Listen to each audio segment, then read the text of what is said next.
Good afternoon. I'd like to tell you a little story. Our story begins, as so many do. It was a dark and stormy night. You remember 2010, storms in the economy, storms in the market for legal services, storms in access to justice. Let's meet Joe. Joe graduated law school in 2009. He got solid grades. He got a lot of public interest experience at the legal clinic. He came from a working class neighborhood, and Joe wanted nothing more than to be able to go back to that neighborhood and serve the people he knew. He knew some folks who were hanging out their shingles, but the idea of learning how to practice law and starting a business at the same time were daunting to Joe. Meet Maria. Maria owned a 3-flat on the West Side. She had a job and 3 kids, but she depended on the rent from the 2 tenants to help make ends meet. Then she had a dispute with one of the tenants. What to do? She tried legal aid, but she earned too much money to qualify. She went to the local lawyer down on the corner, but he wanted to charge a big retainer and couldn't tell her how much the whole thing would cost. She looked online, but had no idea how to do it herself. She couldn't find a lawyer and felt like she'd been through the ringer trying. Problem: more people than ever needing access to justice. Problem: more law students than ever graduating law school and having difficulty finding their way. At the Chicago Bar Foundation, we chose to see those 2 problems as an opportunity. We brought together a group of some of the best thinkers in the Chicago legal and business community, people who weren't afraid of a challenge. We made sure to include a few rabble-rousers in the group, too, to keep us honest. And we started looking at new ways to deliver justice so that the Joes of the world could serve the Marias of the world. We looked to what the business and tech sectors were doing. We looked at what law schools were doing. We looked at big law. We looked at small law. We looked at what public interest and legal aid organizations were doing. We decided upon a legal incubator, the Justice Entrepreneurs Project. We wanted a project that would be innovative. We wanted a project that would have impact and that would have scale. Our incubator is an 18-month program, 3 6-month segments, 10 new lawyers starting every 6 months. Lawyers who are designing new ways for the Joes of the world to serve the Marias of the world. I could talk about the JEP all day, but I only get 8 minutes. So let me tell you 3 things that I think have made the project successful. The first is our space.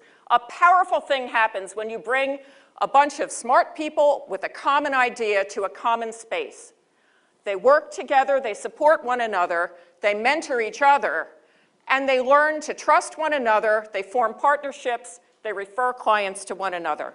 Number 2, pro bono. Our participants spend 20 hours a week for the first 6 months in a placement that aligns with their practice interest. Why pro bono service?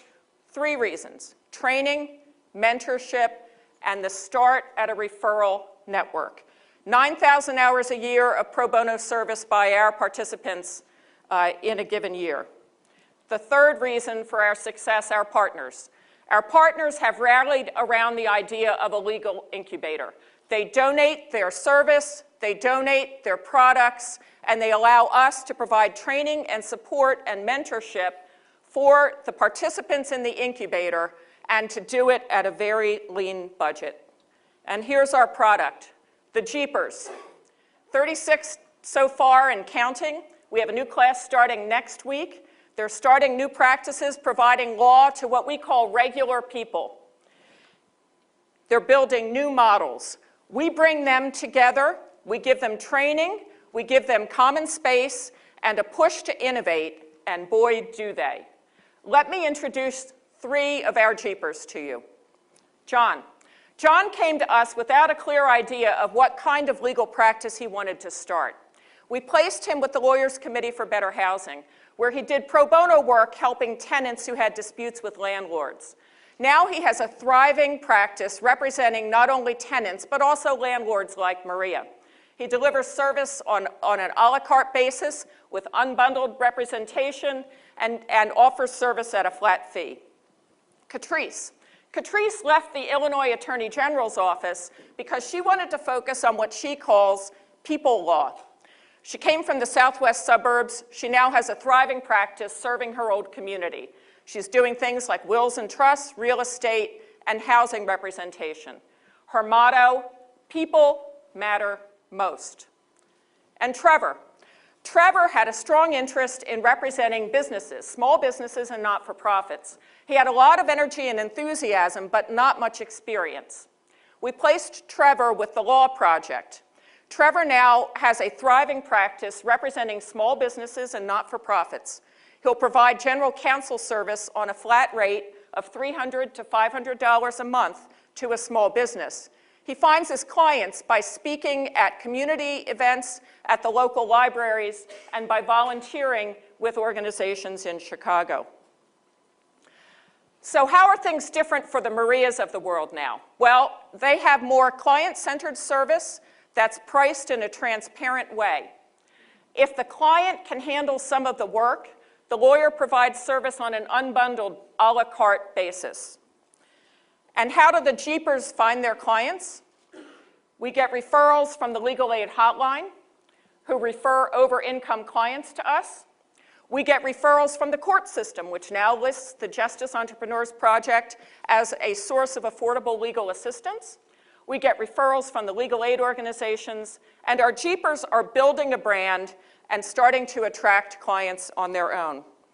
Ladies and gentlemen, in Chicago now, with the Justice Entrepreneurs Project, the future is now. The John D. and Catherine T. MacArthur Foundation recently expressed their support for the project by giving us a $400,000 grant to finish our 3.5-year pilot program. We'll use that money to develop a replicable toolkit so that others who are interested in starting socially conscious practices can learn from what our Jeepers have developed. Ladies and gentlemen, with the Justice Entrepreneurs Project in Chicago, the future's so bright, we've got to wear shades. Thank you.